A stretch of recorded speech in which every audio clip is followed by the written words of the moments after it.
একটি ছোট্ট গ্রামে বাস করতেন এক বৃদ্ধ কৃষক। বয়সের ভারে নুয়ে পড়া শরীর, মাথা ভরা সাদা চুল, কিন্তু তার হৃদয় ছিল খুবই কোমল। সংসারে আপন বলতে তার আর কেউ ছিল না, শুধু একটি সবুজ তোতা পাখি।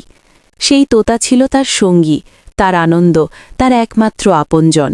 সকাল হলে তোতার ডাকেই তার ঘুম ভাঙত, আর সন্ধ্যায় কাজ শেষে তোতার সঙ্গে কথা বলেই তার ক্লান্তি দূর হতো।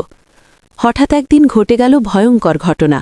গ্রামের পাশ দিয়ে যাওয়া এক দুষ্টু লোক লোভে পড়ে তোতা পাখিটিকে চুরি করে নিয়ে যায়।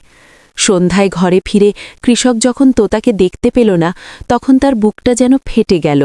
সে চারদিকে খুঁজতে লাগল, গাছের ডালে, ঝোপে ঝাড়ে, প্রতিবেশীদের ঘরে ঘরে।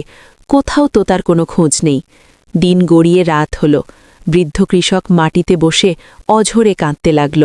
তার চোখের জল, কাঁপা কণ্ঠের আহাজারি যেন আকাশ পর্যন্ত পৌঁছে গেল। ও আমার সব ছিল, এই কথা বলতে বলতে সে ভেঙে পড়ল। দূরে দাঁড়িয়ে সেই দুষ্টু লোক সব দেখছিল। বৃদ্ধের অসহায় কান্না তার হৃদয় নাড়িয়ে দিল। তার বিবেক জেগে উঠল। সে বুঝতে পারল লোভের বশে সে কত বড় অন্যায় করেছে। নিজের ভুলে সে লজ্জিত হল।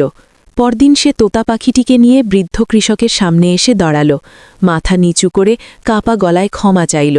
বৃদ্ধ কৃষক তোতাকে বুকে জড়িয়ে ধরল। চোখে জল থাকলেও তার মুখে ছিল প্রশান্তির হাসি। সে দুষ্ট লোকটিকে ক্ষমা করে দিল। সেদিন থেকে বৃদ্ধ কৃষক ও তার প্রিয় তোতা আবার একসাথে সুখে শান্তিতে বসবাস করতে লাগল। আর সেই দুষ্ট লোকও শিক্ষা পেল, ভালোবাসা ও করুণা লোভের চেয়েও অনেক বড়।